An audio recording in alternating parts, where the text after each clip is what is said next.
Bueno, pues damos comienzo a la mesa de comunicaciones. La primera comunicación es de don Eduardo MacLeod Hernández y lleva por título El Actus Essendi y la metafísica del Éxodo, consideraciones acerca de la cuarta vía tomista. Muy bien, pues muchas gracias a la Asociación San Isidro de Sevilla, especialmente en la persona de Santiago Rodríguez, por organizar otro año más estas jornadas. Y nada, gracias a ustedes también por estar aquí a horas intempestivas. Intentaré ser breve en la medida de lo posible, pero el tema de la exposición, como su título creo que indica, es un poco, en fin, extenso y controvertido, así que nada, me limito a recordar que estamos en tiempo cuaresmal, así que espero que al menos les ayude como penitencia o algo así. En cualquier caso, he organizado la exposición en tres partes, a saber, a modo introductorio, comenzaremos considerando la formulación de la cuarta vía para demostrar la existencia de Dios según Santo Tomás de Aquino, especialmente atendiendo a cómo ésta se presenta en la Suma de Teología, y tratando de hacer su glosa literal, atendiendo al contexto, atendiendo a algunas de las dificultades que presenta y haciéndonos o intentando hacernos cargo de algún modo de las diferentes interpretaciones que ha venido recibiendo. En segundo lugar, trataremos de decir algo acerca de la riqueza de su argumentación, de los autores en continuidad con los cuales y en comparación con los cuales puede llegar a captarse su novedosa originalidad. Como se verá, hablamos fundamentalmente de Platón, de Aristóteles y de el Pseudo Dionisio. Tras ello, haremos notar cómo la verdadera clave que nos permite comprender que sea la cuarta vía no es otra cosa que la doctrina del Actus Essendi, la doctrina del acto de ser elaborada por Santo Tomás de Aquino. En tercer y último lugar, habremos de concluir mostrando de qué manera el fundamento último o aquello a lo que nos dirige enteramente la cuarta vía podría decirse que no es otra cosa que aquello que con expresión de Gilson podría llamarse metafísica del Éxodo. Entonces, sin más dilación, en el artículo tercero de la cuestión segunda de la prima pars de la Suma de Teología, Santo Tomás de Aquino expone la demostrabilidad racional de la existencia de Dios, de acuerdo con 5 pruebas o 5 demostraciones, que son distintas entre sí, pero de algún modo complementarias todas ellas. Son, como ustedes saben, las archiconocidas 5 vías. Recordarán también que, como dice Santo Tomás en la respuesta del citado artículo, la existencia de Dios se puede demostrar por 5 vías. Son apenas un puñado de páginas, 5 páginas en la edición bilingüe española contemporánea, pero que han desatado y siguen desatando ríos y ríos de tinta de un modo en que verdaderamente pocos textos en la tradición filosófica les son comparables. De entre todas ellas, como se anuncia ya, vamos a centrarnos brevemente en la cuarta, la comúnmente llamada vía de los grados de perfección o, con un nombre que nos deberá resultar a lo largo de la exposición significativo, demostración de la existencia de Dios por los grados de ser. Ninguna otra de las vías tomistas ha despertado, como esta, iguales ánimos. Y es que ha tendido a ser la predilecta de los apasionados, así como ha tendido a ser también la más incomprendida y vilipendiada por los críticos. Por haber despertado tamañas reacciones, ya solamente merecería nuestra atención. Y es que cuando hablamos de la cuarta vía, parece no haber punto medio. O es amada y preferida entre las 5, o es odiada y preterida entre todas ellas. Como dice un destacado comentador de la misma, Bonamartini, cito: a decir verdad, si la mente de Santo Tomás ha sido otras veces mal captada por los neoscolásticos o neotomistas, a causa de prejuicios o por otra razón, aquí es absolutamente alterada. Se ha dicho y escrito sobre la cuarta vía lo que a todo trance se quería decir, resultando que el pensamiento sencillo y claro de Santo Tomás ha sido oprimido por el no sencillo ni claro de los comentaristas. Bueno, esperemos que este no sea otro caso más. Querida o odiada, parece, en cualquier caso, que a nadie deja indiferente, siendo, además, como hemos dicho ya, habitualmente incomprendida, creo que queda sobradamente justificado el interés de tratarla aquí y ahora. Además, esperamos que se vea su importancia de algún modo decisiva a la hora de hacernos cargo de todo lo que supone la demostrabilidad racional de Dios en general y de lo que supone por respecto a la metafísica tomista en general. Podríamos preguntarnos, para comenzar, ¿por qué tales reacciones? ¿Por qué ha suscitado estos ánimos la cuarta vía entre los diferentes comentaristas de todo tiempo, así antiguos como modernos? Pues podríamos decir, como es casi ya un lugar común, sencillamente por ser la más metafísica de todas las vías. Por ser la más metafísica de todas las vías, en un sentido en el que esperemos quede más o menos aclarado, ha despertado inevitablemente estas reacciones. Vamos a adentrarnos ya en ellas sin mayor dilación, con la esperanza de poder llegar a averiguar algo acerca de la metafísica de Santo Tomás y llegar a la comprensión de aquello que en cierto sentido podría decirse que es lo más íntimo, como lo más genuino de la metafísica tomista. Para comenzar, habremos de atender a la formulación que se sigue en la Suma de Teología y que, como ustedes recordarán, es la siguiente. Dice la Quinate: la cuarta vía se toma de los grados que se encuentran en las cosas. Se encuentra, efectivamente, en las cosas algo más o menos bueno, más o menos verdadero, más o menos noble, y así de otras perfecciones semejantes. Pero el más y el menos se dicen de diversas cosas según se aproximen de diverso modo a algo que es máximamente. Como es cálido, lo que más se aproxima a lo máximamente cálido. Existe, por tanto, algo que es verísimo, y óptimo, y nobilísimo, y, por consiguiente, máximamente ente. Pues las cosas que son máximamente verdaderas son máximamente entes, como se dice en Metafísica 2. Pero lo que se dice máximamente tal en algún género es causa de todos los que están en aquel género, como el fuego, que es máximamente cálido, es causa de todas las cosas cálidas, como se dice en el mismo libro. Existe, por tanto, algo que es para todas las cosas causa del ser y de la bondad y de cualquier perfección, y a esto llamamos Dios. Bueno, pues partiendo entonces de esta formulación, digamos la más clásica, la más canónica, y sin entrar en otras discusiones de detalle que serían muy ricas, lo primero que podríamos decir es lo obvio. Se trata de que hablando de algo, hablando de cualquier cosa, considerando una perfección dada, como pudiera ser el bien, la verdad, la belleza, esta perfección se debe decir siempre de acuerdo con un más y con un menos, es decir, debe decirse, en todo caso, por relación a un grado. Podemos hablar del grado en el que tal cosa posee esa perfección. De alguna manera podemos hablar de algo bueno o de algo bello, como decimos, siempre en relación con algún grado. Hay cosas más o menos buenas, hay cosas más o menos bellas, pero, y aquí es donde comienza el núcleo de la argumentación de Santo Tomás, si hay tales cosas en cierto grado, es porque debe haber, o necesitamos suponer que hay, un grado sumo, hay un máximo. Si podemos decir que hay cosas buenas y que hay cosas mejores que otras, unas cosas son más buenas, otras lo son menos, es porque de algún modo debe haber un máximo de bondad, un grado sumo de bondad. Lo mismo sucede con la verdad, lo mismo sucede con la belleza, etc. Así, Santo Tomás recuerda el ejemplo de Aristóteles y nos habla, como se ha visto, de la relación que existe entre el calor y el fuego. Lo caliente tiene sentido porque se dice en relación con lo cálido en sí mismo considerado, que es lo que, en palabras de Aristóteles, se expresaría en el fuego. De este modo, podemos hablar de todas estas perfecciones. Podemos hablar de estas perfecciones, como decimos, suponiendo la existencia de un grado sumo, de un grado máximo.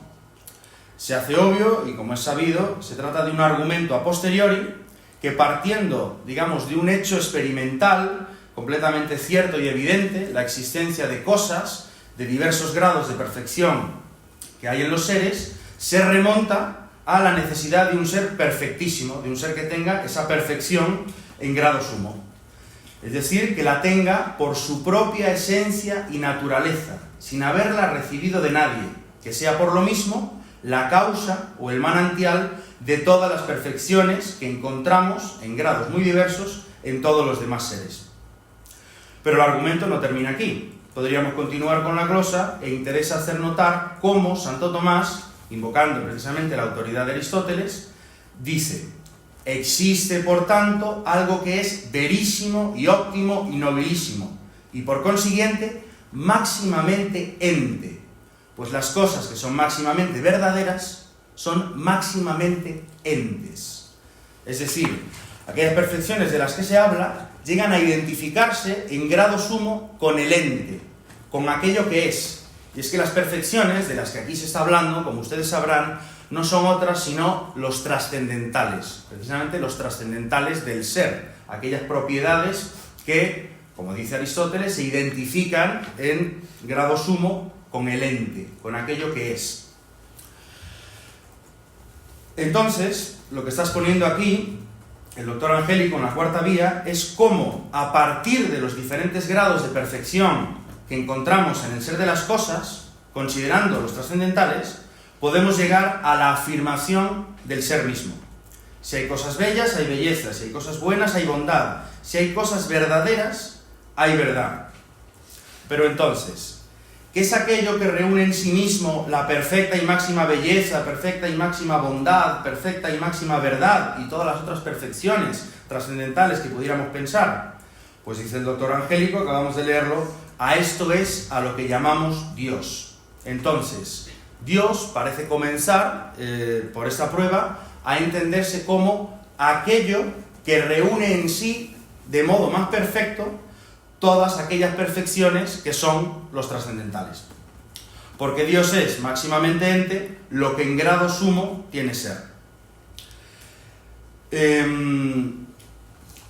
Por abreviar, ahorraré algunos problemas que aparecen por aquí, pero entonces lo que parece que queda claro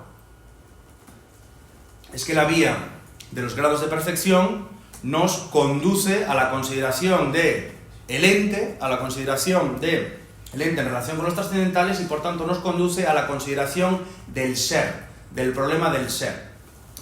El problema del ser, en relación con el problema de Dios, ha sido tratado eminentemente por Santo Tomás, pero además de un modo para el cual, disculparán ustedes, hace falta hacer alguna pequeña, digamos, digresión histórica.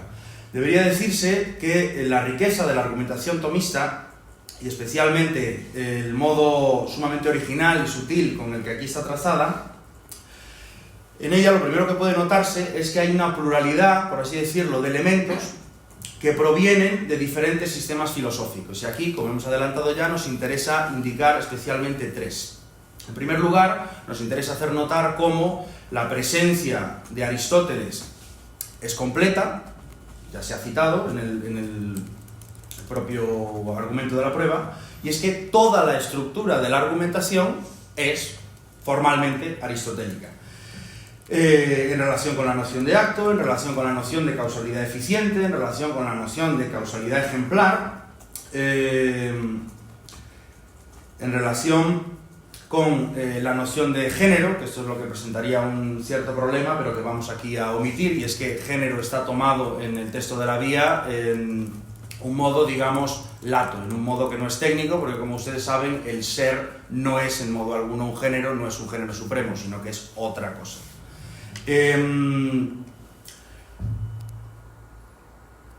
También nos encontramos con que la clave de interpretación que empezamos a ver que tiene el texto de la vía es la idea de participación.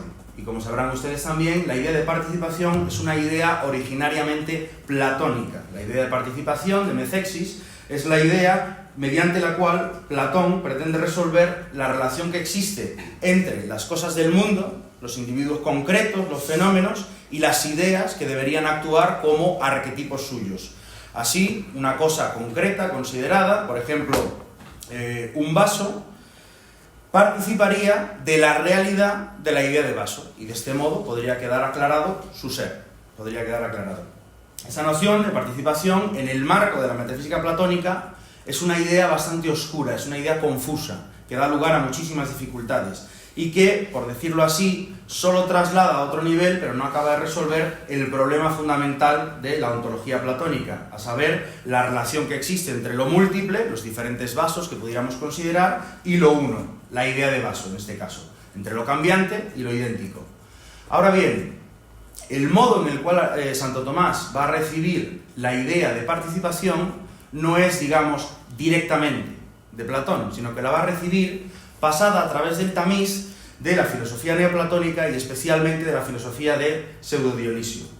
El Pseudo Dionisio, que además en este punto es bastante relevante, es el que de algún modo da también, digamos, el marco general de lo que va a ser la cuarta vía. Y es que de las tres pruebas con las cuales pretende el Pseudo Dionisio demostrar la existencia de Dios, hay una de ellas, la vía de la ejemplaridad, que de algún modo es la que está tratando de reformular en este punto Santo Tomás.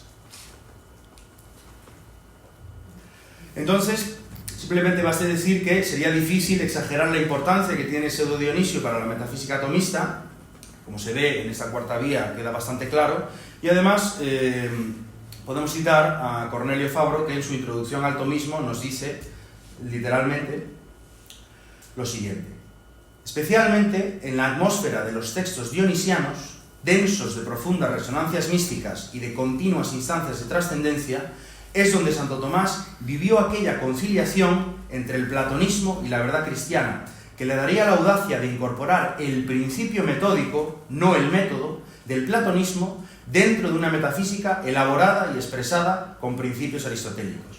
Así se ve claramente que aquello que permite de algún modo, y esto es muy relevante para la cuarta vía, conciliar el motivo, por así decirlo, platónico, tomado por Santo Tomás, con la estructura aristotélica, se debe fundamentalmente a la mediación de Pseudo Dionisios.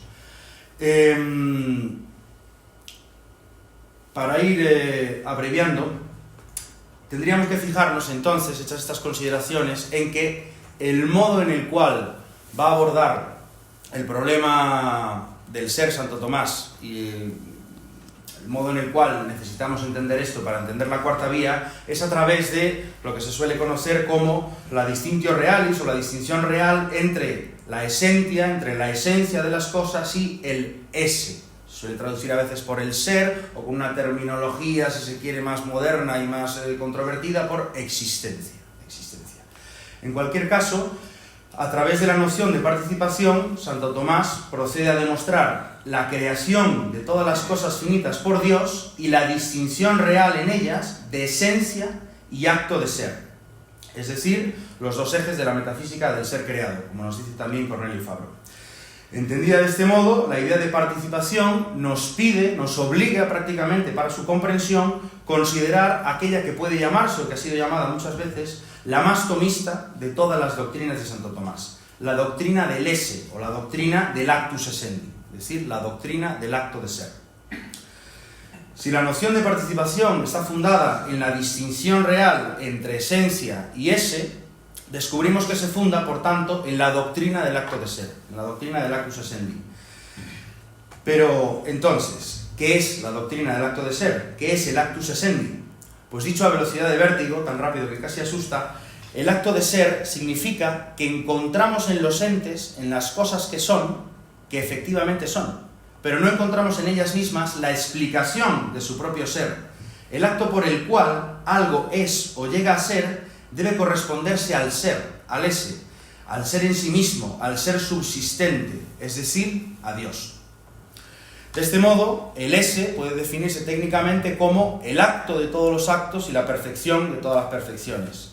Entonces, el acto de que algo sea, debemos interpretarlo o comprenderlo a la luz del esse, a la luz del ser, a la luz del acto puro, si se quiere decir así.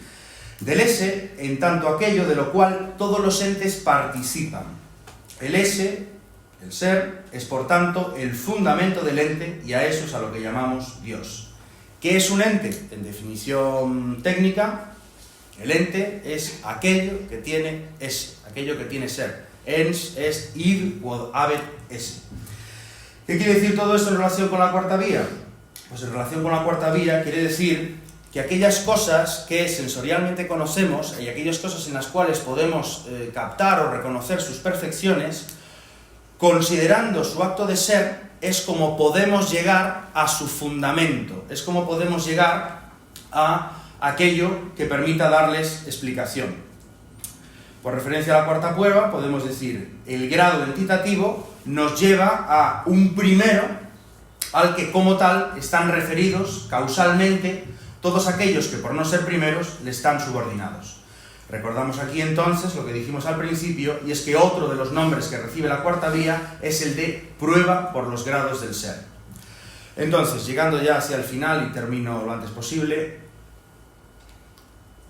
llegamos al punto que pretende ser de alguna manera el centro o la conclusión de esta quizás ya no tan breve exposición, que consiste en comprender la relación que existe entre la formulación de la cuarta vía, tal y como acabamos de verla, o mejor dicho, tal y como habría que haberla visto, y aquello que Etienne Gilson tuvo en llamar metafísica del éxodo. ¿Qué es aquello? ¿A qué llama Gilson metafísica del éxodo? Pues Gilson llama metafísica del éxodo a la comprensión que le parece que cabe hacer de cómo Dios, de algún modo, se nos autorrevela como ipsum esse, como aquel ser en sí mismo, de algún modo subsistente, tal y como esto puede encontrarse en las Sagradas Escrituras, en concreto en Éxodo 3:14. Como leemos especialmente en la Suma contra Gentiles, Suma contra Gentiles, libro primero, capítulo 22, el número 10, dice allí Santo Tomás: Moisés aprendió del Señor esta sublime verdad, cuando le preguntó: si los hijos de Israel me dicen cuál es su nombre, ¿qué voy a responderles? Díjole el Señor: yo soy el que soy, así responderás a los hijos de Israel. El que es me manda a vosotros, haciendo ver que su nombre propio es el que es. Pero todo nombre es impuesto para dar a entender la naturaleza y esencia de una cosa. Queda pues que el mismo ser divino sea su esencia o naturaleza. Y entonces, tomando el comentario a este pasaje de Santo Tomás, dice Gilson: al poner como causa suprema de todo lo que es a alguien que es, y del que lo mejor que puede decirse es que Él es, la revelación cristiana estaba poniendo la existencia como la capa más profunda de la realidad y a la vez como el atributo supremo de la divinidad. En ese sentido, y concluyo ya, la consideración de la cuarta vía podríamos pensar que es de alguna manera un punto de acceso, no sé si privilegiado o por lo menos tan bueno como cualquier otro, para comenzar a adentrarse, para comenzar a introducirse en, por así decirlo, la entraña metafísica de Santo Tomás, aquello que caracteriza y especifica esta metafísica suya.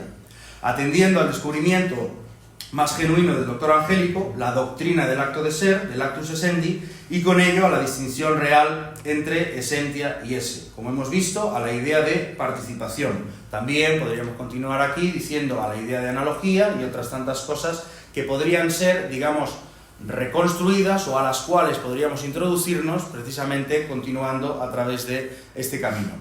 También podríamos decir, y con esto ya sí que les prometo que concluyo, que una consideración bajo esta perspectiva de la cuarta vía de Santo Tomás de Aquino podría permitirnos captar de algún modo la esencial y la íntima vinculación que existe entre la teología escolástica y la teología mística, es decir, entre la contemplación intelectual y la contemplación, digamos, propiamente espiritual. Nos permitiría, por tanto, comenzar a deshacer esa fractura tan perniciosa para nosotros hoy, la que separa y vuelve incompatibles de algún modo fe y razón, o la que divorcia de algún modo la actividad propia de la, digamos, contemplación espiritual o de la oración y la actividad propia de la contemplación intelectual, del uso de la razón. Pues con esto, muchas gracias.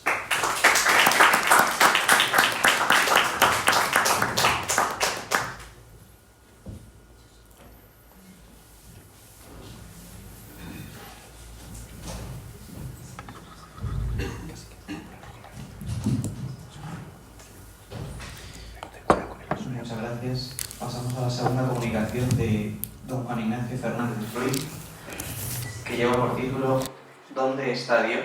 La presencia de Dios en el mundo y en los hombres, según Santo Tomás. Bueno, muchas gracias, Santiago, y a todos los organizadores de este congreso por la presentación y por aceptar esta comunicación, en la que quiero brevemente reflexionar sobre el atributo de la presencia de Dios, o la omnipresencia, o por lo menos una parte basada sobre la omnipresencia. Es un atributo divino rechazado, digamos, o mal visto por el hombre contemporáneo, ya sea por defecto o por exceso, ¿no? Por defecto, porque justamente Dios parece ausente, ¿no? Cuántas veces la pregunta ¿dónde está Dios? Surge, o la hemos escuchado nosotros, o la hemos hecho nosotros ante un gran sufrimiento, o la pérdida de un ser querido, o ante una situación muy, muy grave, no muy dolorosa. Bueno, ¿dónde está Dios en ese momento? O también, eso sería el problema del mal. Hay un argumento reciente que se llama el problema del ocultamiento divino, que plantea, la persona que busca con sinceridad de corazón lo trascendente y no lo encuentra sin voluntariedad propia. Bueno, ¿dónde está Dios ahí si se supone que se quiere revelar al hombre, ¿no? que lo busca? Esto puede ser por defecto o también por exceso. El hombre contemporáneo también rechaza que Dios de hecho esté presente, ¿no? De hecho, la idea de que Dios es un Padre omnipresente y que esté en todos lados llama un poco la atención al hombre de hoy, que quiere rescatar su libertad, ¿no? Y se supone que si Dios existiera, y más aún si está en todos lados, ocuparía como el mismo espacio metafísico que el hombre, y entonces donde más está Dios, menos estoy yo, donde más obra Dios, menos obro yo, menos libre soy. Por eso, de entre muchos ejemplos de ateos del siglo XX, traje unas palabras del joven Sartre, que en su autobiografía Las Palabras dice esto: aún mantuve durante varios años relaciones públicas con el Todopoderoso, pero en privado dejé de frecuentarle. Solo una vez tuve el sentimiento de que existía. Había jugado con unos fósforos y quemado una alfombrita. Estaba tratando de arreglar mi destrozo cuando de pronto Dios me vio. Sentí su mirada en el interior de mi cabeza y en las manos. Estuve dando vueltas por el cuarto de baño, horriblemente visible, como un blanco vivo. Me salvó la indignación. Me puse furioso contra tan grosera indiscreción. Blasfemé, murmuré como mi abuelo: maldito Dios, maldito Dios, maldito Dios. No me volvió a mirar nunca más. Acabo de contar la historia de una ocasión fallida. Yo necesitaba a Dios, me lo dieron, pero lo recibí sin comprender que lo buscaba. Al no poder enraizar en mi corazón, vegetó en mí durante algún tiempo y después se murió. Hoy, cuando me hablan de él, digo con la diversión sin pena a un viejo que se encuentra con una vieja amiga hace 50 años, sin ese malentendido, sin esa equivocación, sin el accidente que nos separó, podría haber habido algo entre nosotros, ¿no? Bueno, hasta ahí la cita de Sartre. Como se ve, entonces, es un atributo que despierta interés al hombre de hoy, y no voy a tratar de resolver, por supuesto, el problema del mal, ni el otro argumento, ni el problema de la libertad humana con la presencia de Dios, pero sí quería ir a la raíz un poco de estos temas, que es justamente cómo entender que Dios está en todas las cosas, ¿no? O cómo Dios está, si Dios está en la realidad, cómo está y si está en todo, ¿no? Ese es un poco el tema. Entonces, en primer lugar, yo distinguiría una presencia de Dios en Dios, ¿no? Esto no se suele decir, pero antes de hablar de la presencia de Dios en las criaturas, me parece que hay que hablar de una presencia de Dios en sí mismo, ¿no? Dios está en él. En la física, de la que hemos hablado hoy, Aristóteles rechaza que se pueda decir que algo está en sí mismo, pero Santo Tomás, comentando ese pasaje, dice que a veces se dice que algo está en sí mismo, no según el intelecto afirmativo, sino entendiendo esto afirmativamente, como aquí reprueba el filósofo, sino según el intelecto negativo, o sea, entendiéndolo negativamente. Es decir, en cuanto a estar en sí mismo no significa sino no ser en otro. Eso dice en la física. Y en otro pasaje justamente aplica esto a Dios. Dice: Dios está en sí mismo, lo que se expone más negativa que afirmativamente, a saber, porque no necesita de otro en el que exista. Entonces, la no necesidad de Dios respecto de otro en el que estar significa que Dios está en sí mismo, y esto no va a ser otra cosa que su subsistencia, ¿no? El hecho de que, como muy bien decían antes, Dios es el ser mismo por esencia, entonces no se compone con ninguna otra cosa para subsistir, sino que Él es plenamente ser, ¿no? El ser según toda la virtud del ser. Bien. En este sentido, ninguna de las otras realidades creadas está propiamente en sí misma, ¿no? Yo puedo decir yo estoy en mí. Con esto ya queremos hablar de cierta conciencia, eso va a aparecer ahora, pero si lo decimos en un plano sustancial, más bien podría decir que yo estoy en el ser, ¿no? Yo estoy en mi ser, porque necesito el ser para subsistir, ¿no? No tengo el ser por mí mismo, por lo tanto no estoy en mí mismo, sino que estoy en el ser que necesito para estar en la realidad, ¿no? Y en última instancia todas las cosas van a estar en Dios, ¿no? Así como hablamos de que Dios está presente en todas las cosas, se podría hablar de una presencia de todas las cosas en Dios, ¿no? Pero bueno, eso va a aparecer después. Esta es una primera noción de cómo aplicar a Dios el estar en sí mismo, ¿no? La presencia de Dios en Dios significa su subsistencia o su simplicidad, el hecho de que Él sea el mismo ser subsistente. De un segundo modo, cuando decimos que algo está en sí mismo, lo pensamos en términos operativos, ¿no? Yo estoy en mí significa tengo conciencia de mí, ¿no?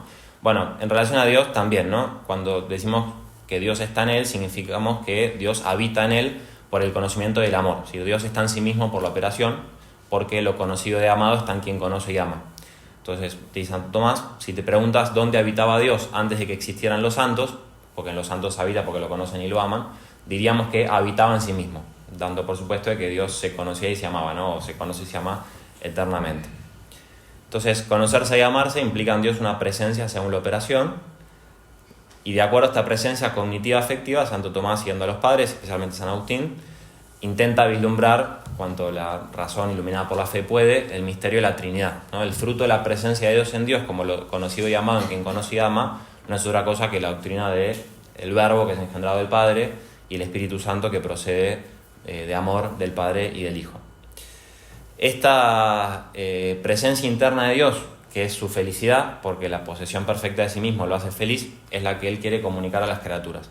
Entonces Dios hace presente la misma realidad finita para hacerse presente a ella, de tal manera que toda la realidad, cada una a su manera, se haga presente en la misma vida interna de Dios, lo cual se aplica sobre todo a las personas, ¿no? Las personas son las que propiamente pueden llegar a participar de la presencia que Dios tiene de sí mismo.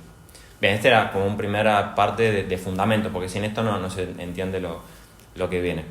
Pero cuando hablamos de la presencia divina, en general estamos pensando en la presencia de Dios en las cosas, ¿no? Cómo Dios está presente en las criaturas. Entonces, Santo Tomás, siendo la Sagrada Escritura, voy a decir algunos pasajes para cada tipo de presencia y la tradición, sobre todo San Agustín y también San Gregorio Magno y otros, distingue tres modos de presencia de Dios en las criaturas. O sea, Dios está de tres maneras en las criaturas. De un primer modo, Dios está naturalmente en todas las cosas, esto significa la omnipresencia divina, y en todos los lugares, o sea, en un tipo de cosa particular que es el lugar, o en algo de la cosa que es el lugar. Entonces, la presencia de Dios en todo lugar es lo que se conoce como la ubicuidad, que no es lo mismo que la omnipresencia, que si llego a decir algo de esto lo digo, pero no creo. Entonces, Dios está en todas las cosas naturalmente, dice San Gregorio Magno, por esencia, presencia y potencia. Esta es como la fórmula que Santo Tomás asume de San Gregorio y se inmortaliza para este primer modo de presencia. Y acá el pasaje escriturístico fundamental es el de Jeremías 23. ¿Acaso no lleno yo el cielo y la tierra? O sea, el cielo y la tierra están llenos, repletos de Dios, ¿no? Este es el primer modo de presencia de Dios en las cosas. De un segundo modo, Dios está familiar y sobrenaturalmente presente en la mente de los justos o santos, o sea, solo en algunas criaturas, las racionales, y no en todas, en algunas, las que tienen gracia, ¿no? Entonces este segundo modo se verifica por la presencia de la gracia santificante en el alma racional o en la mente del ángel, ¿no? Ya sea en esta vida o también una presencia por gloria. Dios está presente en los santos por gloria en la vida futura, es decir, que por la gloria, que es una luz que eleva el intelecto, Dios se une inmediatamente a las personas y está en ellas, ¿no? Y acá el pasaje famoso, digamos, es el de Juan 14. Si alguien me ama, conservará mi palabra, y mi Padre lo amará, iremos a él y haremos morada en él.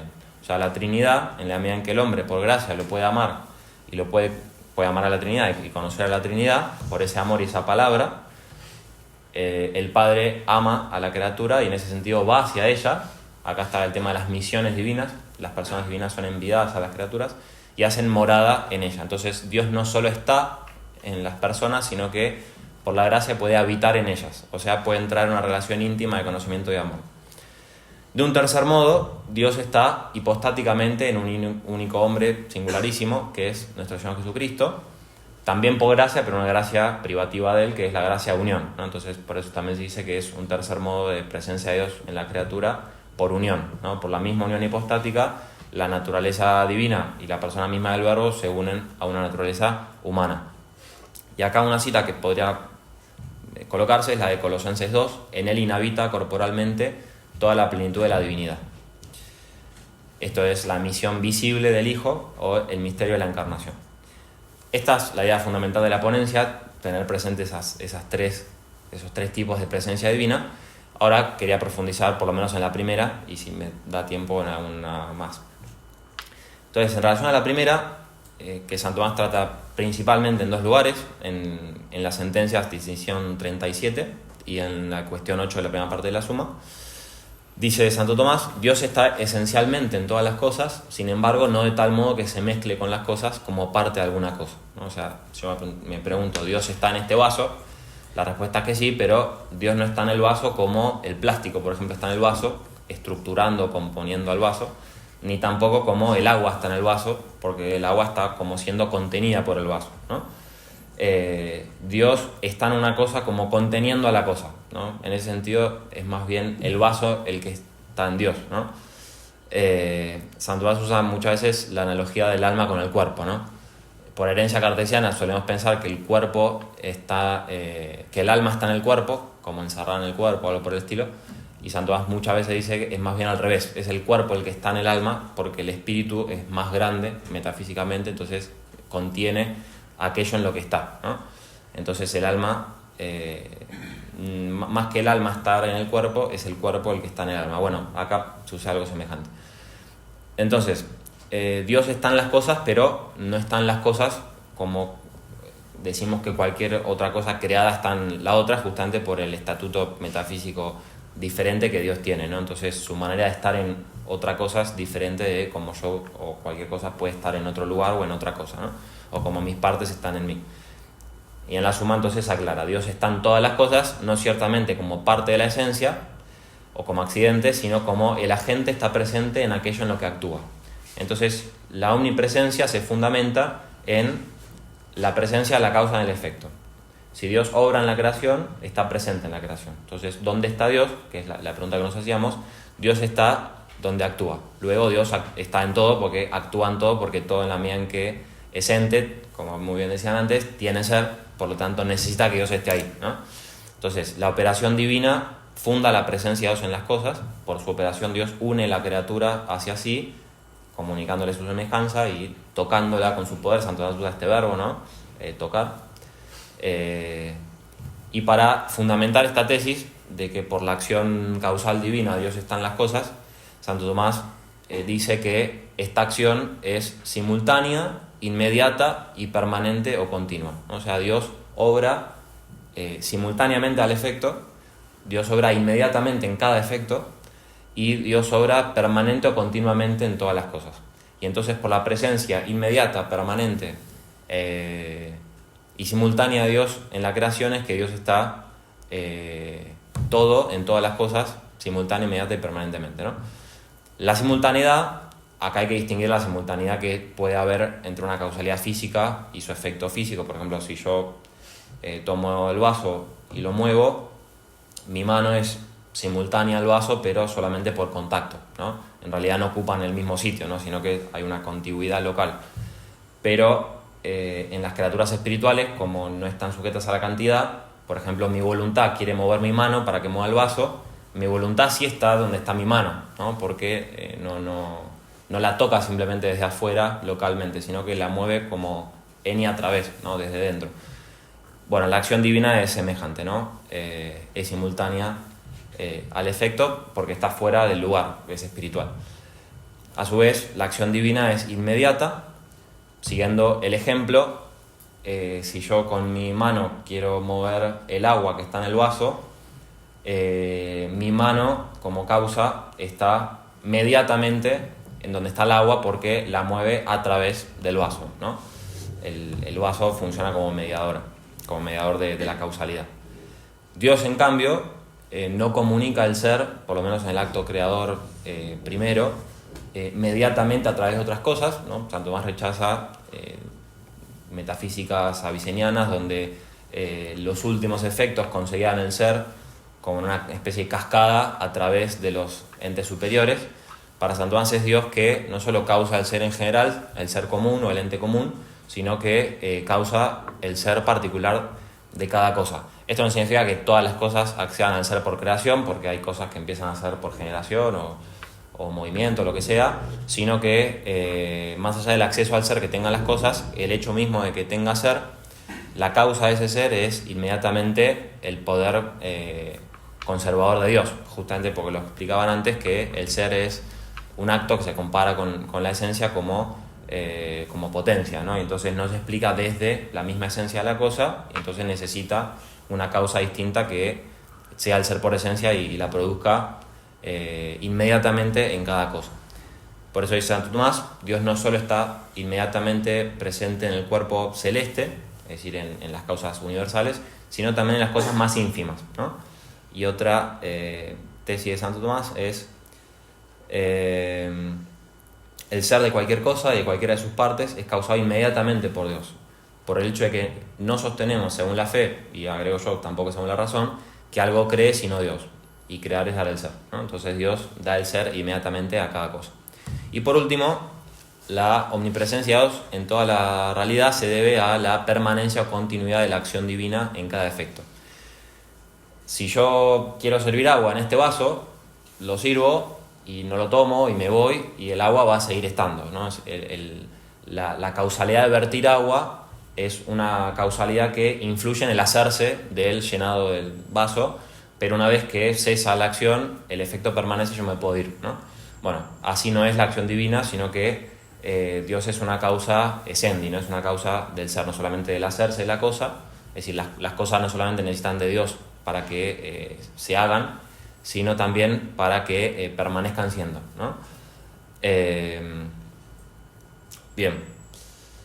Concluye de esta especie de triple argumentación Santo Tomás, de todo lo cual se colige abiertamente que Dios es íntimo a cada cosa, como el ser propio de cada cosa es íntimo a la misma cosa, el cual no puede ni comenzar ni durar, sino por la operación de Dios, por la que Él se une a su obra para estar en ella. Esto dice en las sentencias, y en la suma concluye: el ser es aquello que es más íntimo a cualquiera y que más profundamente inhiere en todas, puesto que es formal respecto de todo lo que está en la cosa. Acá formal significa actual. Por esto es preciso que Dios esté en todas las cosas íntimamente. Entonces Dios está íntimamente en todas las cosas. No sé cómo venimos de tiempo, ¿cuánto? 2-3 minutos. Muy bien. Este primer modo de presencia, entonces, Santo Tomás lo llama por esencia, presencia y potencia. Esta expresión de San Gregorio la explica de diferentes maneras en las sentencias y en la suma o en otros lugares. En las sentencias dice lo siguiente: la criatura de diverso modo se ordena hacia Dios y se une a Él, no solo con diversidad de razón, sino realmente. O sea, la relación de Dios con la criatura es de razón, pero la relación de Dios con la criatura por la que se ordena a Él y se une a Él es real. Más aún constituye la misma cosa, ¿no? En efecto, puesto que se dice que Dios está en las cosas según que se aplica a ellas de algún modo, es preciso que donde haya diverso modo de conjunción o aplicación, allí haya diverso modo de ser. Ahora bien, la criatura se une a Dios de 3 maneras. Estas 3 maneras son el triple modo de presencia que dijimos en un principio. De un primer modo, según sola semejanza, en cuanto se encuentra en la criatura alguna semejanza a la bondad divina que no alcanza al mismo Dios según sustancia, y esta conjunción o unión se encuentra en todas las criaturas que se asemejan a la bondad divina. Y así será el modo común por el que Dios está en todas las criaturas por esencia, presencia y potencia. Acá aparece la expresión. Y acá en las sentencias explica que como la esencia o el ser divino está en la criatura, en cuanto se aplica a ella por la operación Dios está por presencia en la cosa, pero como la operación de Dios que sale a la criatura no abandona la virtud por la que obra, es decir, no abandona a Dios, por eso Dios está por potencia, y como la potencia divina es idéntica a su ser, por lo tanto Dios está también por sustancia. Pero en la suma lo explica apropiando cada uno de estos 3 modos, digamos, al ser o a la sustancia que en Dios se identifican, al conocimiento y a la voluntad, amor o poder, no según cómo se quiera ver. Y así dice Santo Tomás: así Dios está en todo por potencia, en cuanto todas las cosas se someten a su potestad. O sea, Dios está en todas las cosas por su poder, porque todo se somete a su poder. Esto se puede apropiar al Espíritu Santo, ¿no? Que es justamente el poder de Dios o el amor de Dios. Están todo por presencia, en cuanto todas las cosas están desnudas y abiertas a sus ojos. Esto es lo que temía Sartre, ¿no? Y esto se puede apropiar al Hijo, en la medida en que el Hijo es la palabra, el conocimiento, entonces el Hijo está presente en todas las cosas, conociendo todas las cosas. Y están todo por esencia, en cuanto está presente a todo como causa del ser. Y esto se apropia al Padre, que es justamente el principio, a quien se le apropia el principio del ser o la creación. Bien, entonces esto era lo principal sobre la argumentación que Santo Tomás ofrece al fundamentar la omnipresencia divina. Salteo entonces la argumentación que ofrece para hablar de la ubicuidad, pero bueno, también aparte Santo Tomás trata de cómo Dios está en un lugar, cómo Dios está en una realidad particular que es el lugar. Y en segundo lugar desarrolla cómo Dios está familiarmente en la mente de los justos, ese segundo modo de presencia por gracia. Entonces leo un pasaje donde Santo Tomás muestra que hay cierta como... es como que uno se queda con sabor a poco con el primer modo de presencia y es necesario o conveniente un segundo modo por el que Dios se une especialmente a las criaturas racionales y que son capaces de Dios, ¿no? Entonces dice, así Dios, aunque esté en todas las cosas esencialmente y todo, sin embargo, está más plenamente en aquellos en los cuales inhabita. Se busca la razón de esta diferencia y debe decirse que otras criaturas, aunque consigan la semejanza divina por la operación del mismo Dios, o sea, porque Dios las crea, las hace semejantes así y por esa semejanza se unen a Dios y Dios está presente en ellas, no obstante, no alcanzan al mismo Dios según el supuesto. O sea, las criaturas irracionales no llegan a tocar con su mismo ser al mismo ser divino, sino que son vestigios, es decir, como semejanza remota que no realizan la naturaleza de la especie de Dios, no tienen inteligencia y voluntad. Y por esto, aunque Dios esté en ellas, sin embargo, ellas mismas no están con Dios. Yo no puedo decir, bueno, el vaso está con Dios. Sería medio raro, ¿no? Si Dios está en el vaso, pero decimos que alguien está con Dios si lo decimos de una persona, ¿no? Pero la criatura racional, en cambio, alcanza al mismo Dios mediante la gracia, según que lo ama y conoce. O sea, por el conocimiento y amor que habilita la gracia, es decir, la fe y la caridad, o la sabiduría y la caridad, la criatura racional es capaz, por su operación, de contactar a las mismas personas divinas y al mismo ser divino, ¿no? Eso es la experiencia mística propia de la gracia, ¿no? Y por eso se dice que está con él, o sea, que la criatura racional está con Dios. Y por la misma razón se dice capaz de Dios. El resto de las cosas no son capaces de Dios. Como capaz de su perfección por modo de objeto, o sea, capaz de que la perfección divina sea objeto del conocimiento y amor humano y angélico. Y a causa de esto también se dice templo de Dios y que es inhabitado por Dios. Entonces esta es la doctrina de la inhabitación trinitaria. Esto se podría explicar de otra manera que voy a saltear, que es una explicación descendente, que es a partir de la doctrina de las misiones divinas, pero voy a pasar directamente a la conclusión, salteando también ese tercer modo de presencia según el cual Dios está hipostáticamente en Cristo, ¿no? Si uno hace un análisis, digamos, de todo este desarrollo, termina resonando, o por lo menos a mí me resonaban para terminar la reflexión, aquellas palabras que el Señor le dirigía a Santo Tomás al final de su vida, ¿no? Bene scripsisti de me, o sea, has escrito bien de mí, Tomás, que quieres de recompensa, ¿no?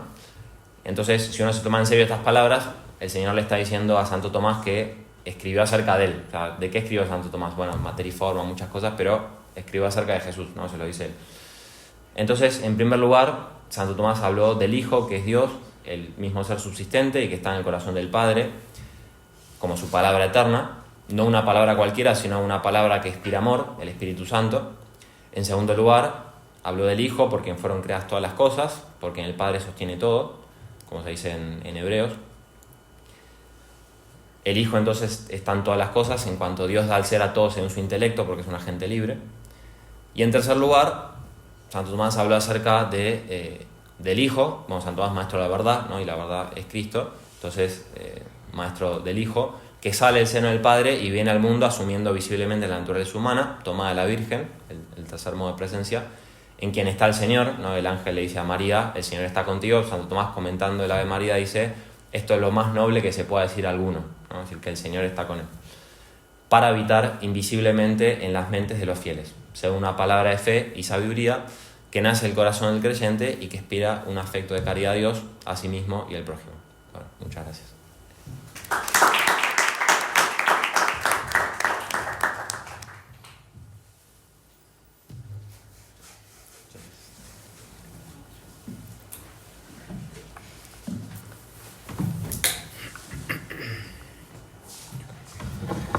Muchas gracias.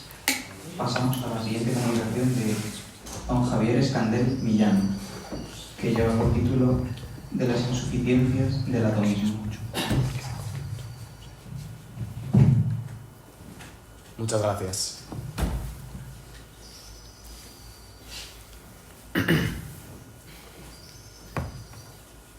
Entro ya en materia directamente. Una de las primeras cuestiones que se presenta en la filosofía de la naturaleza es si en el mundo físico hay multiplicidad de sustancias, tanto numérica como genérica y específica. El tomismo, por un lado, afirma que efectivamente hay multiplicidad de sustancias. Sin embargo, el atomismo solamente acepta la distinción numérica, no en cambio la genérica ni la específica. En el caso de no aceptar ni siquiera la multiplicidad numérica de las sustancias, nos encontraríamos en el monismo, si bien no voy a ocuparme ahora del monismo. Comenzaré presentando una división del atomismo en general, tomada fundamentalmente de Fundamentos de Filosofía de Millán Puelles y de Elementos de Filosofía Aristotélico-Tomista de Gret, y Joseph Gret. Bien, en Fundamentos de Filosofía, Millán Puelles explica el atomismo de dos maneras. Distingue el atomismo en dos sentidos. El primero es el atomismo como una corriente de filosofía a lo largo de la historia que efectivamente se ha producido. En este sentido, el atomismo antiguo, el de Demócrito y Leucipo, por mencionar a algún filósofo de esta corriente, es heredero de Parménides. A diferencia del inmovilismo radical de Parménides, el atomismo antiguo trata de salvar el movimiento local y la pluralidad meramente cuantitativa, así como de hacer comprensibles las apariencias de mutación que manifiestan los sentidos. Es decir, el atomismo antiguo se enfrenta, por un lado, a la explicación del mundo físico y, por otro lado, al conocimiento del mundo físico. En cambio, el atomismo moderno, el de Descartes, por ejemplo, también denominado mecanicismo, rechaza la posibilidad de mutación intrínseca del ser corpóreo. Y lo hace por entender las formas como si fuesen entes completos, no como principios entitativos, que es como las entiende Aristóteles. Además, el atomismo mecanicista hace imposible conocer los cambios cualitativos del mundo físico debido a que, según la filosofía cartesiana, las cualidades sensibles son irreales, precisamente por no ser objeto de un conocimiento claro y distinto. Esta división histórica del atomismo, que se encuentra en Fundamentos de Filosofía, es, en buena medida, compatible con la que Gret traza con la distinción que traza Gret del atomismo en su obra. Tanto Gret como Millán Puelles, en general, definen el atomismo como la filosofía que pretende explicar el mundo y los cambios producidos en él mediante la disposición local de los átomos. Es decir, el atomismo entiende que el movimiento es un simple fenómeno o apariencia del movimiento local. El movimiento local de los propios átomos sería también la causa del cambio cualitativo. Atendiendo a esta disposición, la división del atomismo que realiza Gret no es ya histórica, como la de Millán, sino teórica. El atomismo, según Gret, puede ser adinámico, también lo llama mecánico, evidentemente el término mecánico lo usa en un sentido amplio, o adinámico por un lado o dinámico. El atomismo dinámico se ajusta a la definición que se ha ofrecido, a saber que los fenómenos físicos se explican por las propiedades comunes a la corporeidad y admite en general dos grandes posiciones. La primera de ellas, en el atomismo adinámico, es el materialismo que amplía la explicación atomista a toda la realidad y niega, al mismo tiempo, la especificidad propia de lo psíquico. En este orden, el pensamiento se explica por movimientos cerebrales. En cambio, la segunda variante del atomismo adinámico, no ya el materialismo, que es el panpsiquismo, aplica la explicación atomista en un primer momento solamente a lo inorgánico, es decir, a los minerales. A continuación, tras aplicar esta explicación a lo inorgánico, pretenden explicar lo intelectivo y lo sensitivo, atribuyendo esta actividad a los propios átomos de los que se componen los cuerpos.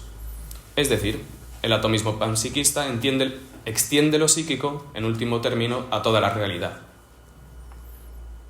En general, en este punto se sitúa precisamente una de las grandes dificultades de la explicación atomista de la realidad, la explicación de la especificidad del psiquismo.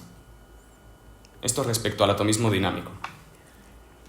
En cuanto al atomismo dinámico, como lo califica Gret, es muy similar al atomismo adinámico, con la particularidad de que considera los átomos como centros de energía.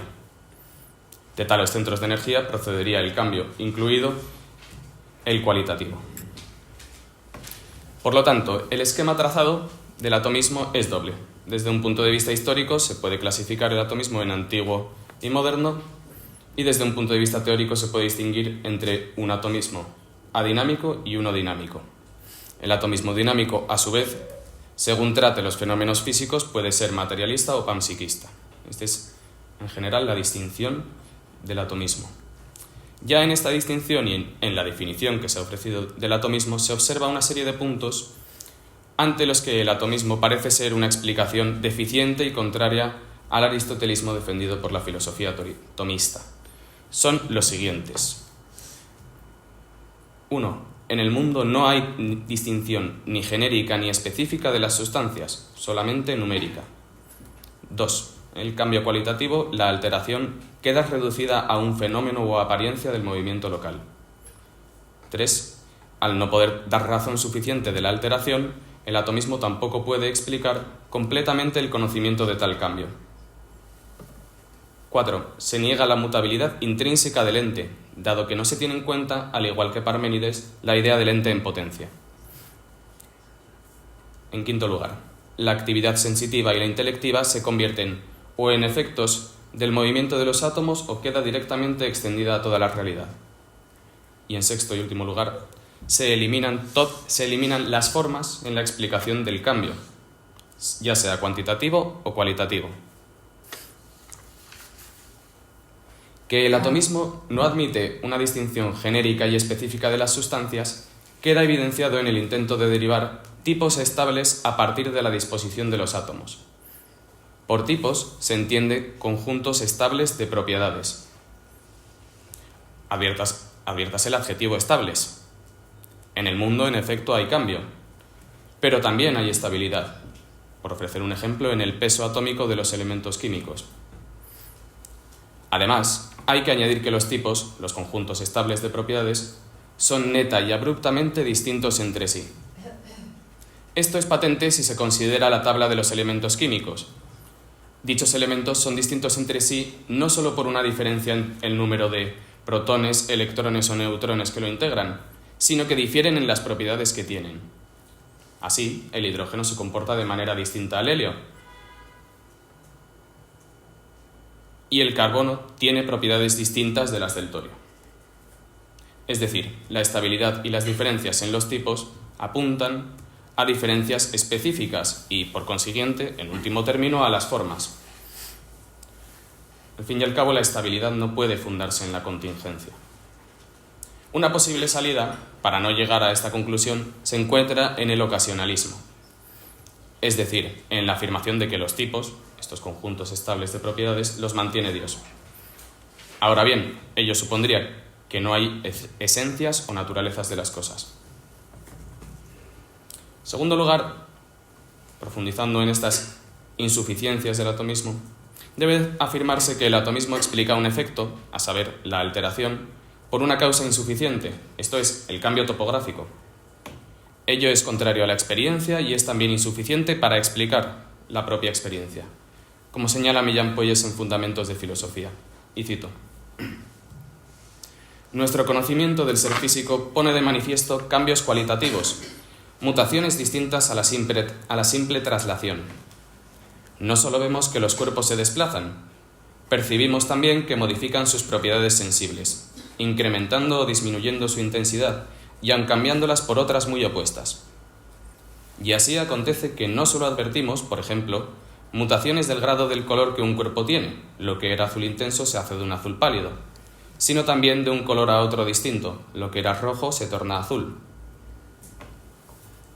Por todo ello, el atomismo se ve obligado a defender que el cambio cualitativo se reduce a un fenómeno del movimiento local, porque la validez del conocimiento sensorial no puede mantenerse si se sostiene que las variaciones y las diferencias cualitativas que él nos muestra se reducen en realidad a diferencias y variaciones cuantitativas. Por otro lado, el atomismo niega la mutabilidad intrínseca del ente, precisamente al rechazar la idea aristotélica del ente en potencia. En el fondo, el atomismo es deudor de Parménides, incluso el atomismo moderno. Si los entes son en acto todo cuanto pueden ser, es decir, si las cosas son entidades cerradas y completas, su mutabilidad intrínseca es un imposible. Sin embargo, la posición aristotélica propone que el cuerpo físico puede cambiar de cualidad porque se encuentra en acto respecto de alguna de ellas y en potencia respecto de otras. Es más, justamente porque no tiene en acto todas las cualidades que le es posible tener, pueden darse cambios cualitativos, del mismo modo que el movimiento local es posible porque el cuerpo no se encuentra en acto en todos los lugares en los que podría estar. Siguiente lugar, como pone de manifiesto la distinción de Gret entre el atomismo adinámico materialista y el panpsiquismo, el atomismo encuentra en la especificidad de la vida intelectiva y la sensitiva un punto de muy compleja explicación. El absurdo del panpsiquismo queda de manifiesto al atribuir tales actividades a los minerales por afirmar que lo psíquico es común a todo lo físico, siendo así que lo físico de ninguna manera se manifiesta en las realidades meramente materiales. Ello es correlativo, en el caso del atomismo materialista, de una insuficiente descripción del pensamiento, porque entiende una actividad inmaterial como una actividad material. En sexto lugar, el atomismo se opone frontalmente a la teoría hilemórfica. El tomismo, en cambio, defiende la idea aristotélica de que en todos los cuerpos naturales hay un principio sustancial especificativo y teleológico, por el cual los cuerpos son de un determinado modo y actúan de un determinado modo, que es, en principio, la forma sustancial. En definitiva, y termino, el atomismo solamente considera el sustrato cuantitativo de la naturaleza, y puede ser cierto tan solo en esa medida, puesto que hay un sustrato mecánico de las cualidades, pero no lo es como teoría filosófica. Muchas gracias.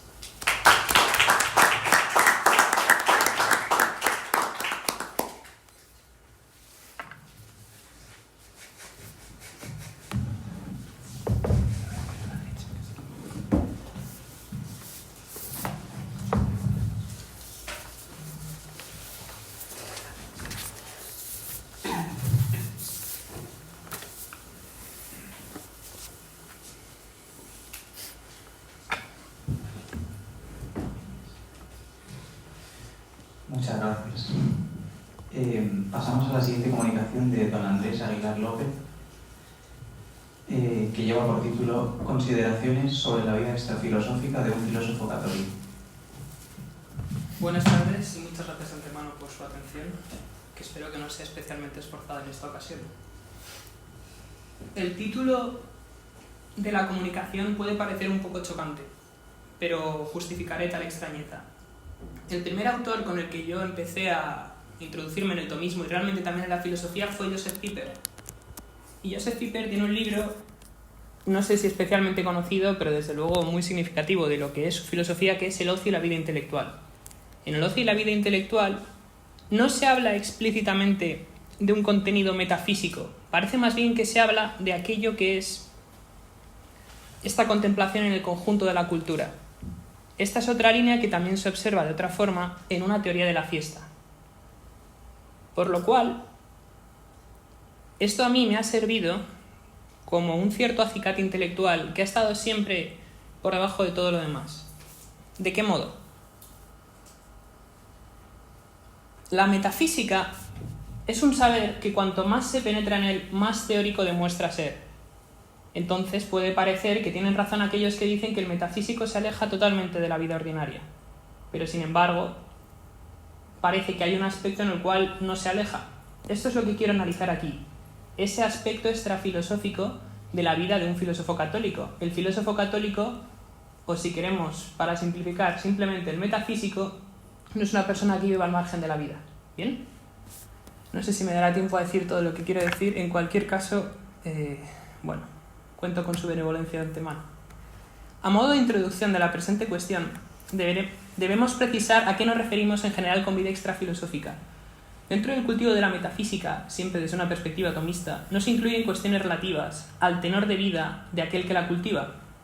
Con esto nos distinguimos conscientemente de aquellos que han hecho, en el seno del vitalismo, por ejemplo, una confusión entre la vida de un filósofo y la filosofía, entendida esta tan solo como una forma de vida.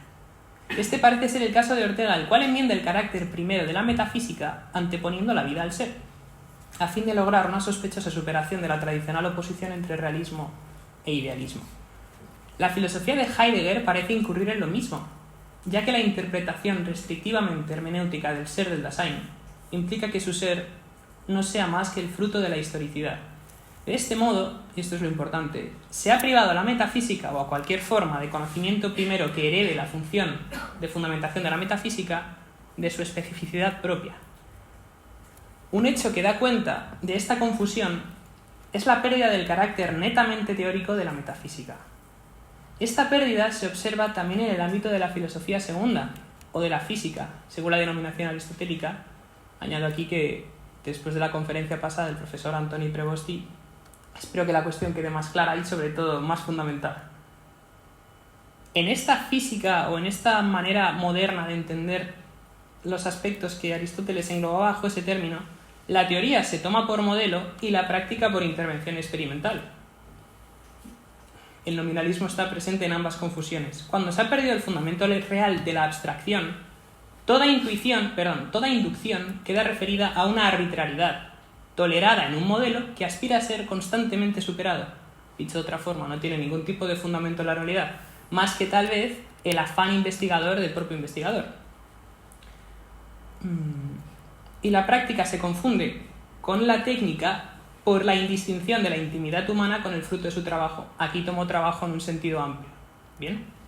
El sentido amplio que implica simplemente transformación de la realidad. Esa es la transformación de la realidad en la que consiste, por ejemplo, la experimentación. Lo iba a decir más adelante, pero este es el sentido en el que el pragmatismo habla de verdad. William James, en su pragmatismo, alude explícitamente a que decir la verdad de lo útil y lo útil de la verdad son exactamente lo mismo, términos sinónimos, ¿no? Si la filosofía segunda confunde práctica y técnica, la filosofía primera confunde teoría y práctica, lo cual desemboca en la incapacidad de determinar lo propiamente filosófico. Es más, cualquier intento en esta dirección se vuelve convicto de dogmatismo. Acusación que en Fichte adquiere un sentido que para el esclarecimiento de nuestra cuestión es especialmente revelador. La filosofía de este idealista no aspira al descubrimiento de la realidad previa a la libertad, sino a la afirmación de una libertad que para poder afirmarse ha dispuesto objetos que poder negar. La metafísica realista tiene suficiente, colma su objeto, con denunciar los aspectos teóricos de esta confusión. Aquí lo ha dicho antes el profesor Enrique Martínez. La filosofía es algo eminentemente especulativo, ¿no? Aquí cuando se habla de especulativo estamos hablando de teórico, y por eso se da la fricción que vamos a ver un poco más adelante. Sin una intención exhaustiva ni perfectamente ordenada, el camino que va del nominalismo al inmanentismo es la causa de esta indistinción de ámbitos. El inmanentismo, en la terminología de Millán Puelles, equivale a decir que el ser real es perfectamente intercambiable con el ser pensado. No hay nada en el ser real que no sea lo meramente pensado. Si la metafísica moderna, como tan nítidamente se da en Kant, ha tendido a verse a sí misma como algo práctico, y la metafísica realista niega tal confusión, No por eso el realismo metafísico renuncia al ámbito de lo práctico. Nótese aquí que hablo de metafísica realista y de realismo metafísico. Ahora no me da tiempo a precisar esto, pero dejo a criterio del oyente la distinción que pretendo hacer entre ambos aspectos. La ciencia unificada en un método según la propuesta cartesiana no es el único modo de mantener los tres ámbitos en la misma vida de un filósofo. Sobre todo porque la unidad que este autor esboza en el discurso del método desdeña las formalidades por las que estos tres ámbitos se distinguen. De nuevo, como ha dicho el profesor Prevosti, lo que diferencia un saber de otro es su objeto formal. Él ha dicho sujeto, probablemente de una manera mucho más precisa de lo que yo aspiraré en muchos años a decir, pero la idea es esa. Tiene que haber una formalidad en la cual quede distinto el objeto material. Es tan fácil como decir que el biólogo y el médico hablan del mismo hombre, del mismo objeto material, bajo formalidades diferentes. Lo que aquí nos interesa, a fin de poder hablar de la vida extrafilosófica del filósofo, es ver cuál es la formalidad propia del saber metafísico. Una vez sepamos eso y no lo confundamos con la vida o con otras manifestaciones que aquí esbozo, podremos propiamente afrontar qué supone para un filósofo algo tan aparentemente sencillo como vivir. Que si alguno comparte mi vocación peculiar a la filosofía, sabrá de qué hablo. Es decir, frente a la sospecha de que la metafísica realista es ajena al mundo de la vida, como si el que practica toda forma de realismo metafísico se privara de lo práctico, es necesario responder que el mundo de la vida presupuesto en tal acusación es simplemente incomprensible sin la distinción que niega este gremio filosófico racionalista. La vida que se pone como origen de tal mundo tan solo es accesible a través del mundo que ella ha puesto. Pero cualquier acceso a este mundo que no parta de esta vida será acusado de dogmatismo teórico. Volvamos a Fichte, en general a casi cualquier moderno, ahora que no me oye nadie. Esta circularidad hermenéutica no es más que una manifestación reciente del inmanentismo moderno. Nuestra intención es esbozar un modo de vida acorde al realismo metafísico, sin que por eso tal vida sea lo mismo que la metafísica realista. Aquí podríamos decir que la contemplación metafísica. Es decir, queremos observar el aspecto extrafilosófico de la vida de un metafísico. Sé que he dicho filósofo católico y ahora hablo de metafísico. Si alguien quiere luego pugnar conmigo por este cambio, que me lo diga, pero vamos, entiendo que hay una cierta connaturalidad con lo que estoy diciendo. Bueno, llegaré hasta donde quiera, hasta donde se pueda, perdón. La primera consideración que haremos sobre este aspecto del realismo metafísico es que la contemplación en la que el metafísico se sumerge se ordena, en cuanto a acto humano, a otras actividades vitales. Esto a pesar de conservar la primacía de su objeto, según la cual la formalidad metafísica se corresponde con el conocimiento más elevado del que es capaz el ser humano según su naturaleza. Explícito según su naturaleza porque evidentemente el conocimiento revelado es superior. Pero no estamos hablando aquí de eso. La necesaria distinción entre acto y objeto nos permite mantener la paradójica subordinación del acto en que nos hacemos cargo de lo más perfecto a un orden de actos respecto del cual esta contemplación no es lo primero. Nuestra cuestión no versa entonces sobre el objeto de la metafísica, sino sobre el acto humano en que tal objetividad resulta considerada.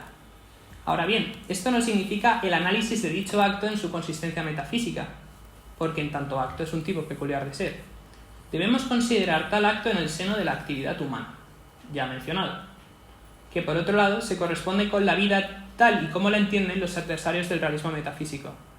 Nótese aquí, antes de que descendamos a los 4 aspectos en los que quiero centrarme, que estamos hablando de la metafísica desde un punto de vista no teórico, por lo cual estrictamente no estamos haciendo metafísica, estrictamente estamos haciendo filosofía práctica. Hay un libro que he comentado en alguna ocasión con alguno de los aquí presentes, que es Metafísica de la opción intelectual de Carlos Cardona. Esta alusión a que hay una posición moral previa a todo acto filosófico, contemplativo o teórico está muy viva en ese libro. También hay las únicas conferencias que están grabadas de Millán Puelles en YouTube, al menos que yo haya encontrado, que si no me equivoco se llaman El interés por la verdad, tal vez me salto alguna parte, el interés ético por la verdad, no lo sé, tienen como contenido exactamente lo mismo. Y ahí menciona Millán la humildad, que yo aquí no voy a mencionar, pero bueno, se podría mencionar. No pretendo ser exhaustivo. Bien. Aquí señalaremos 4 órdenes de actividades a los cuales aparece vitalmente subordinada la actividad contemplativa del metafísico. Avanzaremos desde los actos referidos a uno mismo hasta los que se refieren a Dios, tratando también de los que se refieren a la familia y a la comunidad política. La plástica sociabilidad del ser humano implica que podrían ser considerados aún más cuerpos intermedios entre las obligaciones para con uno mismo y Dios. Pero tampoco es cuestión de exagerar, ¿no? El carácter orgánico del hombre conlleva una necesaria servidumbre de la contemplación metafísica respecto del cuerpo que permite que se lleve a cabo. No es una servidumbre absoluta. Esto sería volver a la tesis de Ortega, que justamente queríamos disolver. Para exponer la distinción entre ambas formas de dependencia, podemos atender al carácter de la relación entre el pensamiento y los actos orgánicos. Según nuestro último autor, Ortega, hay una relación constitutiva, por la cual el pensamiento es un acto cuasi orgánico y en ningún caso superior a tal organicidad. Para el realismo metafísico, la relación es extrínseca. El alma no puede llevar a cabo su acto contemplativo sin la depurada imagen que le ofrece la sensibilidad interna. Pero esto no quiere decir que dicho acto contemplativo sea sensible. Tiene una dependencia estrictamente instrumental. La imagen es condición necesaria, pero no suficiente, de la consideración intelectual. La importancia de esto radica en que la contemplación metafísica es un acto más elevado que comer, dormir y ejercitarse, lo cual se ve en el hecho de que el metafísico hace tales cosas para poder dedicarse a la contemplación. Pero no es óbice para que el cuidado de tales actividades sea condición necesaria de una contemplación no turbada por necesidades orgánicas. Quien tiene un dolor de cabeza y trata de estudiar sabe perfectamente a qué me refiero. No es nuestra intención presentar una ordenación sistemática del conjunto de actividades, a las que el metafísico, en atención a su ser orgánico, debe supeditar su contemplación. Hemos mencionado la comida, el sueño y ejercicio como aspectos estrictamente orgánicos. Ahora bien, y es aquí donde está lo que yo quiero decir con mayor intensidad, también hay que aludir al revestimiento cultural de tales actividades. En el conjunto de actividades mencionado no puede faltar, sin embargo, la literatura. Paradójico, ¿no? Que aquí la entendemos en el más amplio sentido y que contribuye a la progresiva agudización de la sensibilidad y de las imágenes presentadas al intelecto. Este aspecto sensible que aquí mencionamos, que es como la cúspide de nuestra organicidad, se ve positivamente mejorado con la literatura y en general con el mundo cultural. Bien. Estoy viendo que recorto, perdón. Por lo que atañe a la familia hay que caer en la cuenta de una anomalía histórica. El cultivo de la metafísica raramente ha sido llevado a cabo por personas casadas. Sé que hay excepciones. Lo cual se añade el hecho de que los ejemplos que se pueden mencionar, contraejemplos, apenas sirven como contraejemplo por la diferente concepción de las relaciones familiares en la sociedad de tiempos pretéritos. Todas las filosofías contemporáneas, bueno, y en esto podríamos decir también las que no son contemporáneas, coinciden en señalar el acelerado modo de vida en que estamos inmersos, lo cual se difunde a la entraña de las familias. No afecta tan solo a su modo de trabajar. Lo más grave es que también se extiende al modo del descanso. La tradicional relación de subordinación entre ocio y negocio ha sido invertida. Esto se ve muy vivamente denunciado en el libro que he mencionado de Joseph Pippa. Al punto de que parecen que los modos de producción son los que imponen los modos de descanso que por otro lado son inmensamente trabajosos.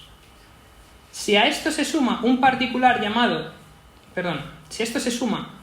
particular a la formación de una familia abierta al número de los hijos que se puedan recibir, dedicarse a la contemplación metafísica se antoja imposible. Para determinar en qué medida la contemplación metafísica se subordina a la vida familiar, resulta imprescindible no considerar como propia de la familia la inmensidad de elementos que atentan contra su natural desenvolvimiento. Es decir, hay aspectos en los que una persona medieval podría sentirse cómoda con la familia y esos aspectos no tienen que ser denunciados como innaturales simplemente porque nosotros veamos en un mundo cultural ajeno a ellos. Es importante distinguir qué corresponde a la familia y qué corresponde a su manifestación cultural, o en este caso, a su manifestación anticultural en la medida en que destruye esa familia que justamente está llamada a proteger. Bueno, si alguno quiere hablar luego sobre esto con mayor detenimiento me lo puede decir. En otros tiempos se daba una cultura cristiana gracias a la cual las familias tenían una mayor facilidad para el orden. Ahora que tal cultura ha perdido su vigencia, no cabe otra solución para los cónyuges que la suplencia de esta benéfica influencia sin apenas contar con apoyo subsidiario. No siempre es posible agruparse con otras familias que tengan la misma convicción e intensidad en la defensa de este orden. Es propio de nuestro tiempo que la consecución de lo meramente natural sea ardua.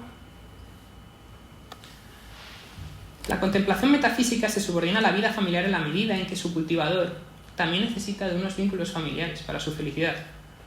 Ahora bien, el modo de tal subordinación alcanza su perfección en la educación de los hijos. La profundidad que se alcanza en la metafísica, se entiende en la contemplación metafísica, concede al progenitor la posibilidad de educar a los hijos con mayor conciencia de lo que las cosas son. El tópico alejamiento del mundo ordinario por parte del metafísico puede suponer una dificultad en la vida familiar, pero por otro lado, puede resultar un gran beneficio para la vida familiar si en su contemplación no se aleja de la realidad, lo que espero que sea una nota característica del realismo metafísico.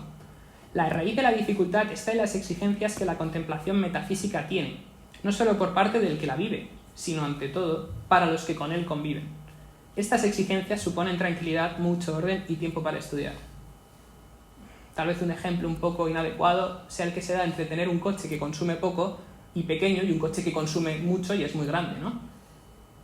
Hay determinadas inquietudes vitales que requieren mucha más atención que otras.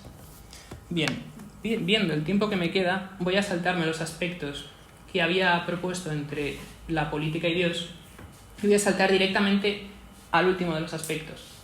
Hasta aquí he hablado de cosas que parecen ser más relativas al ámbito práctico. Ahora voy a referirme al ámbito técnico. ¿Bien? El pragmatismo hace de la noción de verdad y de utilidad términos estrictamente sinónimos. Se ha mencionado. Por lo que a nosotros respecta, esto habría de significar que la contemplación metafísica es algo indistinto de una mera ensoñación, además fraudulenta por su pretensión de verdad. La eficacia de una doctrina es su misma verdad.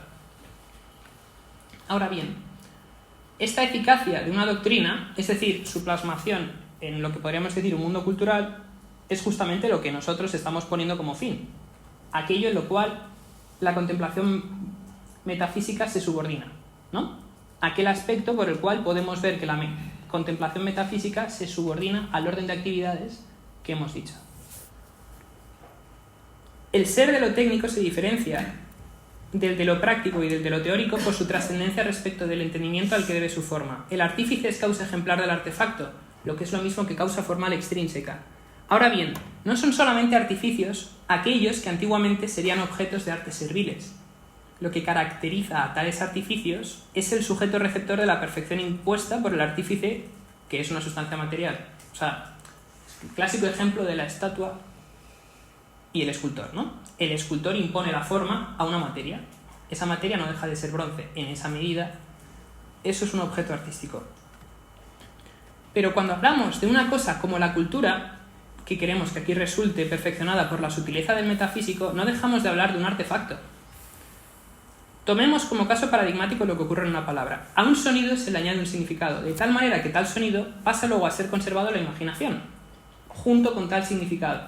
Así hace el poeta su poesía, no imponiéndole significado a palabras emitidas, sino también a palabras meramente imaginadas, las cuales después pasan a ser escritas.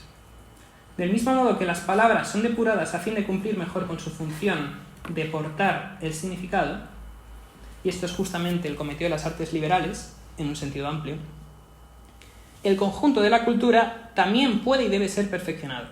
Tal perfección se da justamente en la medida en que tal cultura se muestra dócil para manifestar las verdades de las que luego vive la sociedad, las familias y los mismos individuos. Y ya mi última frase. La vida extrafilosófica de un metafísico incluye, por tanto, la inculturación de lo que resulta de su contemplación. De hecho, a ello parece ordenarse. En un sentido, porque se ordena a ella para poder comunicar las mismas verdades por él descubiertas en formalidades menos exigentes.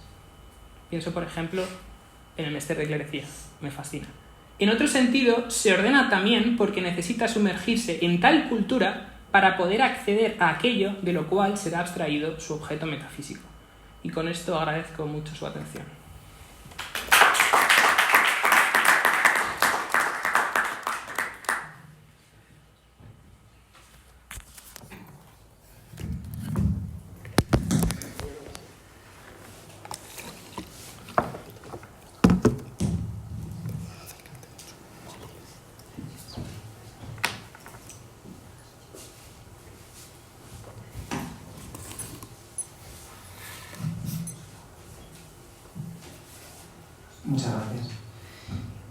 Pasamos a la última de las comunicaciones, no por eso menos interesante, de doña Patricia Pérez Rey.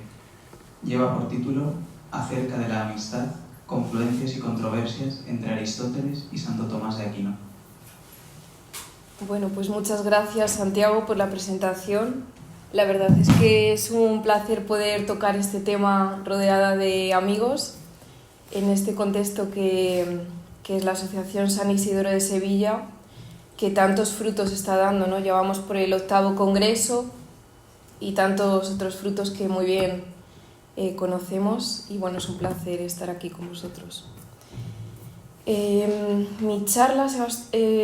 pequeña charla ponencia se va a estructurar en dar unas breves notas de la concepción de la amistad que tiene Aristóteles y paralelamente de la concepción de la amistad que tiene Santo Tomás de Aquino a la luz de Max Scheler, porque vamos a ver al inicio que parecen bastante paralelas y similares, pero sin embargo Max Scheler nos señalará que hay un punto de ruptura fundamental entre ambas. Y esto no es algo del pasado, sino que está profundamente actual y presente en nuestra sociedad. Cualquiera que haya paseado por estos pasillos pues podrá estar de acuerdo conmigo.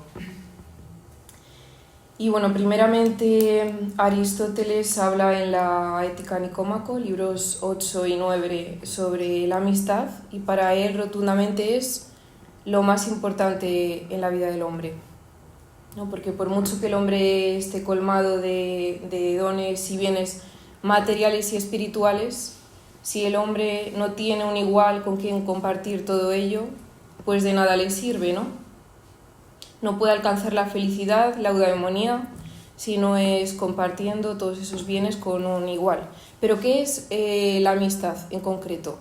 Bueno, pues para Aristóteles la amistad va a ser virtud o algo asimilado con la virtud, de tal manera que habrá diferente gradualidad y especies de amistad cuanto más virtuoso sea el hombre. A más virtud, mayor profundidad, cualidad de la amistad, y más verdadera y perfecta es la amistad, ¿no? Podemos hablar de que hay una primera amistad llamada útil, basada en el propio bien, ¿no? Dos personas mantienen una amistad en la medida en la que se satisface una necesidad, una utilidad. El segundo colofón, escalón, podría ser la amistad deleitable, donde dos amigos tienen un nexo de unión, donde se deleitan, pero como podemos observar, estos dos tipos de amistad pues son bastante débiles, porque en el momento en el que no hay utilidad, no hay bien deleitable, la amistad se rompe, desaparece. Ambos amigos se disipan, cada uno por su lado. Entonces Aristóteles siempre nos insta a buscar la amistad virtuosa, la amistad que busca al amigo por el amigo mismo, que busca su bien y busca compartir la virtud, y que, como os podéis imaginar y en vuestras carnes habéis podido experimentar, es muy poco habitual de encontrar. Entonces, este apunte, ¿a qué nos puede llevar a pensar? Para Aristóteles era posible la amistad, algo así como la amistad entre Dios y el hombre. Pues complicado, ¿verdad? Que Dios y el hombre puedan ser iguales o semejantes en virtud. Y esto es precisamente en la recepción tardomedieval que va a tener Santo Tomás de Aristóteles, donde nos vamos a encontrar pues una redefinición de la amistad. Porque Santo Tomás va a asociar la amistad al amor, como no podía ser de otra manera. Como ya se han apuntado en anteriores comunicaciones, pues en el amor visto por Santo Tomás tenemos una primera fase intencional, ¿no? De inclinación, en el que el amante quiere poseer al amado mediante un acto de la voluntad concreto, y vemos cómo a través del tiempo, del hábito, del contacto y de la comunicación, y como efecto de ese primer impulso amoroso, vamos a tener lo que llamamos la amistad. Esa amistad va a ir perfeccionándose en la medida en el que nos vamos comunicando con el amigo, vamos compartiendo esos secretos del corazón con el amigo, ¿verdad? Que siempre parece que uno no pone fuera de sí los secretos propios cuando los comparte con el amigo, ¿no? Por esa concordia, por ese camino a la unidad. Pero sin embargo, en nuestro trato habitual con los amigos vemos que es imposible llegar a ese estadio último de unión real. Siempre queda cierta sensación de sed, de que no nos colma esa relación, ese vínculo. Pues claro que no. Pues claro que no, porque el último que puede colmar ese deseo del corazón es la unión real con Dios. Y esta es la propia de los místicos, ¿no? De aquellos que han llegado en la vida mística a la última fase, pues algunos como San Bernardo, que nos habla de ellos su Tratado del Amor, Santa Teresa de Jesús, San Juan de la Cruz en su Noche Oscura del Alma. Y vemos en todo este dinamismo del amor como Santo Tomás eleva a grado ontológico, aporta valor al propio amor. Ya no es un amor de tipo más erótico, más sensitivo, más de necesidad, sino que el amor tiene valor en sí mismo, ¿no? Y en relación a Santo Tomás vemos como en cambio en Aristóteles el dinamismo del amor es pura necesidad. La persona que ama en cuanto carece. Podríamos pensar en una especie de escalera ascendente. Quien ama más está más abajo porque le falta más. Y siempre pone su mirada en lo alto, en el cielo, para recibir. Siempre ama en cuanto que aspira. Entonces la persona, el ente que más arriba está, será el que menos necesita, por no decir que no necesita nada, ¿no? Que es el ente inmóvil que podemos llamar Dios aristotélico. El Dios aristotélico sí que no ama, porque no carece, está completo. Y en ese sentido, pues el ser más perfecto teme abajarse al ser más imperfecto, ¿no? Porque teme pues contagiarse de esa imperfección, no le interesa dar su brazo a torcer, no le interesa que ese amor sea bidireccional. Entonces vemos como, por ejemplo, Aristóteles habla de la mujer, del hijo, del gobernado, la mujer para con el marido, el hijo para con el padre, el gobernado para con el gobernante, son los que mayormente amarán. Un hijo amará más a su padre que su padre a su hijo, porque el hijo necesita del padre para subsistir, para mejorar. El padre no tanto necesita del hijo, ¿no? En este sentido es lo que nos plantea Aristóteles. Y aquí vemos como en este punto concreto aparece Max Scheler y nos ilumina la cuestión y nos dice que aquí hay un punto de ruptura importante con una frase concreta, con un versículo escrito por San Juan 13:16. Tanto amó Dios al mundo que entregó a su Hijo unigénito por nosotros. Cómo esta frase lapida completamente la cosmovisión aristotélica con respecto al amor, porque el Dios mismo se hace hombre y se abaja hacia la miseria humana más profunda. ¿Para qué? ¿Para rebajarse, contaminarse, mancharse y dejar tocada la divinidad? No, al contrario, para de manera impunemente, mostrando esa fortaleza propia de la divinidad, coger al imperfecto y poderlo subir, poderlo hacer ascender a un estadio mayor de perfección, ¿no? Lo vemos reflejado en el Evangelio en numerosas ocasiones, con el ejemplo de la samaritana, de la mujer adúltera, de los enfermos, de los endemoniados, cómo Dios se abaja a todas esas realidades y un poco mostrando esa sobreabundancia, da a los demás y ama en ese grado al que estamos todos llamados, ¿no? A realizar esa imitatio Christi y por medio de la acción de la gracia, porque por nuestras solas fuerzas no puede ser, por medio de la acción de la gracia, de esa comunicación divina, pues poder amar a los demás. Por eso es tan importante no perder la mirada al cielo, porque nosotros podemos dar a los demás en la medida en la que recibimos. Entonces vemos como Max Scheler pues también ve en este dinamismo del amor, en este hombre cristiano que mediado por la gracia ama, el máximo exponente de fortaleza, ¿no? de ejemplo de caballería, caballeresco. Y